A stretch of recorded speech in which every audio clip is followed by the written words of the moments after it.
여러분 안녕하십니까. 잘난치 않은 옥군입니다. 6월 29일 오후 5시 돼가고 있습니다. 6월 29일 하니까 6.29 선언이 생각나네요. 저는 진짜 그 생각하면 재작년이 됐네요. 벌써 윤석열 대통령의 계엄 덕분에 저는 정말 많은 걸 알게 됐습니다.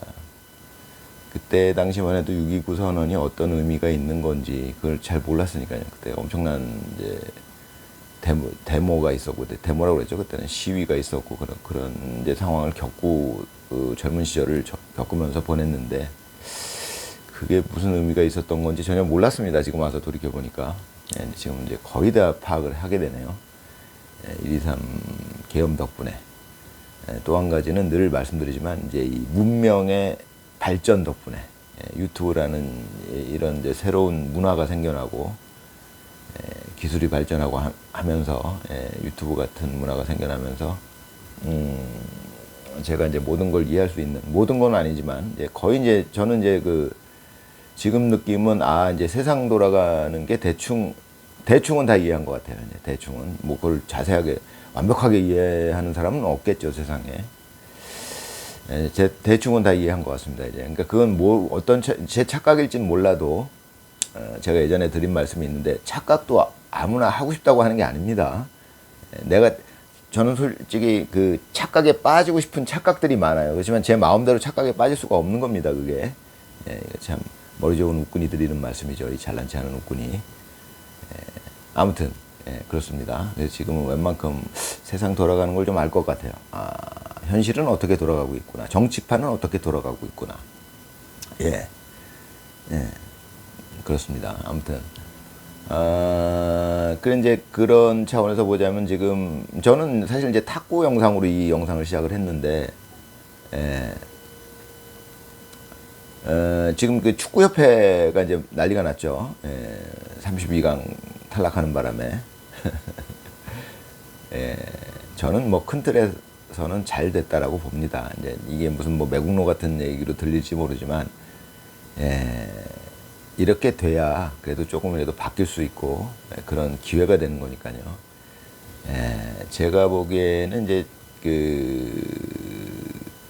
사실 탁구로 시작했는데 탁구협회 썩었다는 거 제가 알았었어요. 그랬는데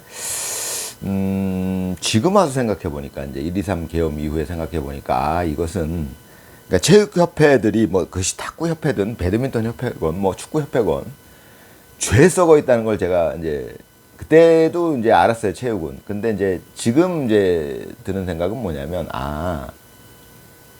이게 큰 틀에서 보면요, 우리나라 사회 전체, 그러니까 정치서부터 뭐 체육협회 뭐 이런데, 특히 이제 우리나라의 그 복지 관련된 사업을 하는 단체들, 그 희한하게 제가 최근에 알게 된 거는, 복지에 관련된 이 단체들이 엄청나게 썩어 있구나, 이제 그런 걸 알게 됐습니다.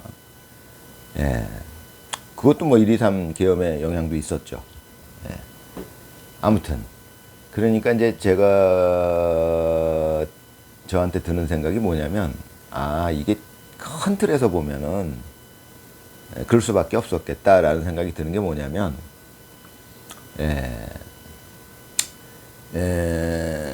우리나라에 이제 그 박정희라는 걸출한 인물이 나타나서 우리나라의 근대화를 이뤄냈는데, 그러니까 이런 경제 발전의 기초를 닦아놨는데, 정말 걸출한 인물이 나타난 거죠. 큰 틀에서 보자면. 거기에는 이제 그 박정희라는 인물의 그 청렴함, 그런 게 또 바탕이 돼 있었고요. 그분의 그 열정, 애국심, 국가를 발전시키겠다는 강력한 의지, 뭐 이런 것들을 갖추고 있었던 인물이었죠, 그분이. 거기에 이 청렴함이 또 기본이 돼 있었어요. 근데 그 청렴함만 갖고는 세상은 안 돌아갑니다, 제가 보기에는. 근데 이제 박정희라는 인물은 지금 보니까 이제 제가 나이를 먹고 보니까, 현실을 살아보고 보니까, 뭐 책에서만 배운 것만 갖고는 절대 이해할 수 없는 부분을 제가 이제 인생을 한 60년 살아보니까, 박정희라는 인물은 정말 하늘이 낸 인물인데, 이분은 청렴함과 동시에 능력을 갖추고 있었다는 겁니다. 거기에 강력한 의지, 이런 게 다 겸비를 해야, 이런 걸 다 겸비해야 그런 정도 업적을 이루었을 수 있겠다 이런 생각이 듭니다. 그러니까 큰 틀에서 보면은 이제 그때 박정희 때 그때도 우리나라가 많이 썩어 있었죠. 많이 제가 보기엔 지금만큼 썩어 있었던 것 같아요. 그러니까 이제 그게 제가 말씀드리고 싶은 건 뭐냐면, 그때 그만큼 썩었을 때 한번 이게 달도 차면 기운다 이런 게 있잖아요. 이게 주역의 원리라는데, 저는 뭐 주역을 잘 모르지만, 그러니까 뭐든지 이렇게 사이클이 있다는 거예요. 뭐든지 이게 달이 완전히 둥그러지면 그다음부터는 찌그러질 일밖에 없다는 얘기잖아요.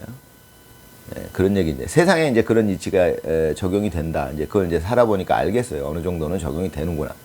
이것도 마찬가지죠. 박정희, 이제 완전 우리나라가 거의 썩어가고 있을 때 박정희라는 인물이 혁명을 통해서 그걸 한번 깨끗하게 우리나라를 갈아엎은 겁니다. 그러니까 한순간 깨끗해졌죠. 지금만큼 썩어 있었던 것 같아요. 그때 당시에. 그런 거를 박정희라는 인물이 나타나서 정권을 장악하고 모든 걸 장악한 다음에 깨끗하게 만들어 놨죠. 근데 사실 인간 세상이라는 것은 완벽하게 깨끗해질 수가 없어요. 이상향이 아닌 다음에는. 그러니까 그 깨끗해졌을 때 제가 이제 그 말씀을 드리자면 뭐 이런 말씀을 드리고 싶네요. 그러니까 그게 이 머리 좋은 웃군이 생각하기에 말이죠. 이 잘난 체 하는 세상 이치는 그렇더라고요. 만약에 그때 만약이 아니라 박정희 대통령은 이제 그 정치판이고 뭐 이걸 아주 깨끗하게 만들었어요. 최대한. 그렇다면 완벽하게 깨끗했겠느냐? 아니죠. 지금보다 상대적으로 엄청나게 깨끗했다는 얘기입니다. 그러니까는 제가 가끔 말씀드리는 말씀이, 어느 조직이든 한 80% 정도의 선량한 사람, 정직한 사람이 있고, 나머지 20%는 거 이상한 그 사기꾼 같은 사람들이 껴있다 이거예요. 어느 집단이든. 근데 그 비율이 80%가 선량한 사람이면 상당히 깨끗한 집단입니다. 정상적인 집단이에요. 그런데 지금 이 우리나라 정치판이든, 그러니까 아까 말씀드렸던 게 체육계건 어디건 지금 어느 부분이건 우리나라는 80%가 썩은 놈들이라는 거예요. 이건 굉장히 심각한 얘기라는 거죠. 제가 보기에는 이제 80%는 좀 심한 것 같고, 현실적으로 냉정하게 평가했을 때 제 느낌상 한 50%에 가까운 사람들이 썩어 있어요. 어느 기관이건, 뭐 체육협회건 뭐건. 그거는 비율이, 그러니까 아까 얘기로 돌아가서 박정희 대통령이 완전히 우리나라를 이제 갈아엎었을 때, 그러면 그때 비율이 어땠겠냐. 각 기관이나 뭐 집단이나 혹은 정치판이나 이런데 그 깨끗한 사람들의 비율, 정직한 사람들의 비율, 정의로운 사람들의 비율이 어느 정도였겠냐는 거예요. 제가 보기엔 거의 박정희 대통령 한 90% 가까이 만들었던 것 같아요. 그러니까 대단한 거죠. 그냥 싹 갈아엎은 거예요. 깨끗하게. 그래도 100%는 될 수가 없다는 거예요. 거기에는 반드시 정치판에는 아무리 그 시절이라 하더라도 그 열에 하나는 그 사기꾼 같은 놈들이, 범죄자들이 섞여 있었다는 얘기죠. 아마 90%, 80% 정도면 아마 거의 인간 사회에서는 뭐 더 이상 깨끗하게 만들 수는 없을 겁니다. 제가 살아보니까. 아무튼 그랬다고 치면은 이제 그 뒤로 점점 그거는 이제 박정희 대통령이 뭐 살아있는 동안에도 점점 다시 달도 차면 기운다는 거는 달이 완전히 초생달로 찌그러졌다가 다시 또 차오르잖아요. 똑같아요. 깨끗하게 갈아엎었는데 점점 그 부정한 자들의 비중이 높아졌을 거예요. 점점. 만약에 10%까지 다운시켜 놨었다면은 시간이 가면서 점점 15%, 20%, 30% 이렇게 돼갔을 겁니다. 그러다가 이제 박정희 대통령이 돌아가실 무렵에는 제가 보기에는 뭐 한 30~40%까지 가지 않았을까, 그 부정한 사람들이. 그러다가 전두환 대통령이 또 나타났죠. 제가 항상 저는 이제 전두환 대통령을 잘못 평가하고 있었어요. 그렇다고 뭐 나쁘게 평가했던 것도 아니지만, 어찌됐건 지금 와서 보니까 1.23 이후에 이제 쭉 알게 되는 그걸 통해서 보니까, 전두환 대통령도 참 훌륭한 사람이었구나, 이제 이런 생각이 듭니다, 지금은. 그전에도 물론 그렇게 완전히 비난하는 쪽은 아니었는데, 제대로 제가 평가를 못하고 있었다는 생각이 들어요. 뭐 5.18 이런 거 알게 되고 나니까. 그런데, 사실 뭐 전두환 대통령 얘기가 나와서 말이지만, 그 전부터 저는 이제 그런 얘기를 했었죠. 아는 사람들한테. 우리나라는 참 특이한 나라다. 예. 뭐가 특이하냐? 원래 군사 쿠데타에 의한 정권이 들어서면 그 나라는 망했다라고 봐요. 지금 세계 역사상 그렇지 않은 나라가 어디 있어요? 군사 쿠데타로 인해서 독재자가 들어섰다. 그럼 그 나라는 망한 거죠. 다 들어먹는 거예요. 아무리 부자였다가도 그냥 가난한 나라가 되는 거예요. 다 망하는 겁니다. 필리핀도 그랬죠. 마르코스인가 뭔가 나타나가지고 완전히 다 들어먹었죠, 나라를. 독재자가 들어서면 망하지 않은 나라는 없어요, 여태까지. 제가 알기로는. 제가 이제 무식해서 모르지만, 뭐, 한두 개, 막 있다 그러더라도 한두 개 있을지 모르겠는데 저는 없는 걸로 알고 있습니다. 독재자가 들어섰어요. 뭐, 쿠데타에 의해서. 뭐, 쿠데타에 의해서든 모든 독재자가 들어섰다. 마두로도 마찬가지고. 그럼 그 나라는 망한 거잖아요, 일단. 베네수엘라 얼마나 잘 나갔습니까? 예, 석유 많이 나가고. 망했잖아요. 마두로 이제 그 이전에 뭐 독재자 나타나가지고, 차베스인지 뭔지. 아무튼 뭐. 그러니까 저한테 간단했던 거는 독재자가 들어서면 나라는 망하는구나. 예, 간단한 거예요. 우리나라는 되게 특이하죠. 소위 독재자가 2번이 들어섰어요. 예, 쿠데타에 의해서. 그것도 쿠데타로. 박정희, 전두환. 근데 2번 다 나라가 흥했어요. 대단히 예외적인 일입니다. 대단히 특이한 거예요, 그게. 저는 그거는 이제 1, 2, 3 이전부터 알고 있어요. 우리나라는 참 특이한 나라구나. 그래서 저는 이제 박정희나 전두환 대통령을 좋은 대통령으로 알고 있었죠. 그렇다 하더라도 이제 그때는 5.18에 대해서 잘못 이해하고 있었음에도 전두환을 그래도 긍정적으로 저는 평가했었습니다. 이제 지금에 와서는 전두환 대통령도 굉장히 훌륭한 대통령이었구나 이제 이런 이제 생각을 하게 됐습니다만은 어찌됐건 이제 그런 이제 측면이 생긴 거죠. 그래가지고 아까 얘기로 돌아가면 이제 박정희 대통령이 돌아가시고 전두환 대통령이 나타난 거예요. 참 우리나라 국가 전체로 봤을 땐 큰 행운입니다. 예. 그 이제 하느님이 보호하고 있는 나라죠. 우리나라는 진짜 애국가 가사대로예요. 그 중요한 시점에서 다시 전두환이라는 걸출한 인물이 또 나타난 거죠. 쉽게 얘기해서. 그 바람에 우리나라는 다시 한번 깨끗해져요. 아까 말씀드린 대로 전두환이 나타나서 싹 청소했거든요. 이 부정한 자들을. 범죄자들은 웬간하면 다 그냥 뭐 삼천교육대로 보내버리던가 또 범죄 전쟁 뭐 이런 걸 통해서 그냥 싹 깨끗하게 만들었던 겁니다. 그게. 그러니까 그때 당시에 체육계 상당히 깨끗했을 거예요. 각 분야가. 아까 얘기했던 뭐 복지단체든지 뭐든지 공공기관이든지 어느 단체든지 상당히 깨끗했을 거라는 얘기입니다.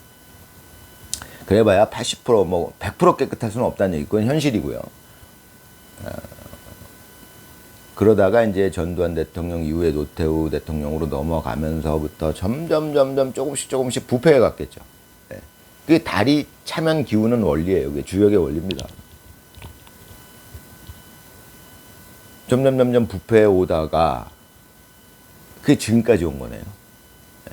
그 뒤로 이제 뭐 저는 김대중이 참 좋은 대통령으로 알고 있었는데 제가 평가했던 것보다는 상당히 점수를 깎아야 될 것 같아요. 제가 만약 김대중 대통령을 여태까지 대통령 점수를 매겼을 때 인간이니까 100점은 있을 수 없다고 치고 그러면 뭐 박정희 같은 대통령을 대통령으로서 평가할 적에 98점이다. 저는 이제 그 정도 될 거라고 보면은 전두환 대통령은 예를 들어서 한 95점이다. 이렇게 평가할 수 있을 것 같고요. 그럼 김대중 대통령은 그전에는 제가 1, 2, 3 이전에는 그래도 한 80점은 되지 않았나? 이런 생각을 했단 말이죠. 잘 모르니까. 지금 와서 생각해 보니까 김대중 대통령은 한 60점짜리밖에 안 됐던 것 같아요. 대통령으로서. 점수가 이재명은 이제 저는 늘 말씀드리지만 대통령이 아니니까 그거는 점수를 매길 수가 없어요. 부정선거로 다 당선된 자는 대통령이 아니니까. 그러면 이제 그 문재인 대통령을 점수를 매기면 예전에는 제가 1, 2, 3 이전에 잘못 알았던 게 그래도 한 80점 되나 보다 그렇게 생각했어요. 문재인도 한 70점 이상은 되나 보다. 대통령으로서 점수를. 지금 와서 보니까 그 뭐 한 30점? 40점? 이렇게 깎이는 거예요. 제가 이제 알게 된 거죠, 자꾸. 뭐 그런 겁니다. 어찌됐건 이제 전두환 대통령은 95점 정도 제가 주고 있어요. 지금은 이제 1, 2, 3 이전엔 그걸 몰라갖고 전두환 대통령도 한 70점, 80점 이렇게 생각을 하고 있었는데 지금 알고 보니까 95점을 드려야겠어요. 제 개인적으로. 이 머리 좋은 웃구는 개인적인 생각이니까. 그런 상황인데 이승만 대통령도 사실은 점수를 높게 드려야 돼. 그 예전에 몰랐지만 아무튼 그런 건데 전두환 대통령 때 또 한번 이게 깨끗해졌겠죠 우리 사회가. 예. 그러니까 어느 단체든지 부정한 자들의 비중이 20%를 넘지 않는 선에서 예. 모든 국가기관이 잘 돌아가고 있었을 거라는 얘기입니다. 어떤 부분이든지. 예. 그러다가 이제 점점 혼탁해져가지고 이 퍼센테이지가 지금 부정한 자들의 비중이 50%에 가까워지면 제가 보기에는 이제 다시 정화가 일어나는 것 같아요. 지금 보니까. 예. 그러니까 부정한 자들의 비중이 50%가 넘어서게 되면 이제 거기서부터 다시 뭔가 사건이 벌어져 갖고 20% 정도 그 차이가 엄청난 것 같습니다. 쉽게 얘기해서 체육회에 예를 들어서 지금 축구협회 문제가 불거졌으니까요. 축구협회를 말씀드리자면 축구협회에 지금 그 축구협회 관련돼 있는 자들이 그 높은 자리를 차지하고 있고 뭐 여러 가지 그 중에 50%가 썩은 놈들 50% 이상이 돼버린 거예요. 제가 보기엔. 그게 근데 썩은 자들이 80% 이상 되기는 쉽지 않을 것 같아요. 제가 보기엔. 이제 그 전에 무슨 일이 벌어지는 겁니다. 특히 우리나라는. 그래서 이제 사실 우리나라 정치판도 50%에 가까워지니까 그게 이제 50%를 좀 넘기거나 이런 식으로 부정한 자들의 비중이 지금 보니까 정치판에는 국회에는 지금 이제 대략 보니까 부정한 자들의 퍼센테이지가 거의 80%가 됐었네요. 그러니까 50%가 아니라 이게 거꾸로 80%까지 가는 것 같습니다. 지금 생각해 보니까 정치판은 그랬어요. 왜냐하면 민주당 국회의원들은 다 썩은 놈들이고 거의 99% 썩은 놈들이고 국민의힘조차도 50% 이상이 썩어 있었으니까요. 예. 제가 그런 걸 감안해서 봤을 때 거의 80%까지 갔던 것 같습니다. 그 부정한 자들의 비율이. 예. 아무튼 그러니까 그러네요. 예. 80%에서 다시 80% 이런 식인 것 같네요. 현실에서는 이게 완전히 100%가 될 수는 없는 거니까요. 예, 그러니까 이게 점점 70%를 넘어서 80%까지 가다 보니까 또 하늘이 하는 일이라고 제가 생각하는 부분이 뭔가 사건이 터지는데 거기에 윤석열 대통령이 나타난 거죠. 그러니까 계엄을 하신 거예요. 그 계엄이 엄청난 변화를 일으킬 거라고 봅니다, 지금. 예. 그래서 이게 그 계엄이 지금 계속 그 계엄의 정신이, 계엄의 효과가 계속 지금 연결되는 겁니다. 처음에 그 계엄 때문에 탄핵 반대 집회가 엄청나게 광화문에서 열렸고, 그거를 얘네들이 워낙에 썩어 있는 자들이 많다 보니까 힘이 좋다 보니까 지들끼리 똘똘 뭉쳐갖고 그거를 언론이고 뭐고 다 장악해가지고 그걸 찍어 눌러가지고 방송도 안 해주고 막 이러면서 법원에서도 8대0으로 탄핵 가결을 시키고 뭐 이런 식으로 해가지고 완전히 찍어 누르는 바람에 그게 힘이 없어졌느냐? 그렇지 않습니다. 그게 퍼져가지고 점점 그 유튜브 만드는 사람들도 많아지고 뭐 각계에서 활동하는 사람들이 많아지다 보니까 점점 그 힘이 커지다 보니까 지금 올림픽공원 사태까지 벌어지고 이런 식으로 저들이 무리를 안 할 수가 없었던 게 그때 계엄 때문에 많은 사람들이 알게 됐기 때문에 요번에 6.3 선거에서 부정선거를 굉장히 무리하게 한 겁니다. 저쪽 입장에서는. 좀 안 들킬 만큼 살짝 해야 되는데 살짝 해갖고는 안 되는 상황이 된 거예요. 아는 사람이 너무 많아지니까 지들이 당선시키고 싶은 후보를 당선시킬 수 없는 상태가 돼버렸던 겁니다. 그러니까 저쪽에서 엄청나게 무리를 하게 된 거예요. 그러니까 무리를 하다 보니까 또 불거진 거예요. 이게 또 사건이 커진 거예요.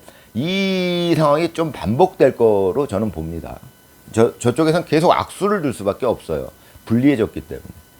부정선거 한번 밝혀지면 저 사람들 이거 뭐가지 진짜 떨어진다는 거 알고 있는 사람들인데 아직까지는 뭐 이렇게 뭐 마음에 와닿는 것 같지가 않아요. 지금 위치혈안인지 뭔지 그럼 저기 청문회 때 나와가지고 얘기하는 거 들어보니까 국정조사 때 나와갖고 얘기하는 거 들어보니까 아직까지 그 느낌이 안 오나 봐요. 얘네들 이게 나갈지도 모른다는 느낌이 곧 올 겁니다 아마. 올면 뭐 이제 그때부터 와르르 무너지겠죠. 사시나무 떨듯 할 겁니다. 저 사람들은 그만큼 중대한 죄를 범했으니까 말이죠. 아무튼 이제 그래갖고 이제 지금에 와서 저는 다시 우리 사회가 한 80%까지가 온통 썩어 있는 거예요. 지금 뭐 제가 아까 말씀드렸던 복지기관조차도 많이 썩어 있어요. 제가 대표적으로 말씀드리고 싶은 기관들 중에 이 국세청이나 이 세무 뭐 하는 그 관련된 그 뭐라고 그러지? 세무서 뭐 그런 데들 거기 엄청 썩었습니다. 그 일을 하는 자들의 그 마인드가. 이건 뭐 국민의 하인이 아니에요. 지들이 대장이에요. 그냥 뭐 그런 지금 국가기관들 엄청 많죠. 그러니까 이제 이게 결국 80%까지 가니까 결국은 다시 깨끗해지려는 현상이 나타나는 그런 큰 틀에서 봤을 때 그런 차원에서 윤석열 대통령이 나타난 것이고, 큰 차원에서 봤을 적에 이 머리 좋은 웃고는 그렇게 해석을 한다라는 말씀을 드리면서 오늘 영상은 여기까지 하겠습니다. 즐거운 저녁 보내시기 바랍니다.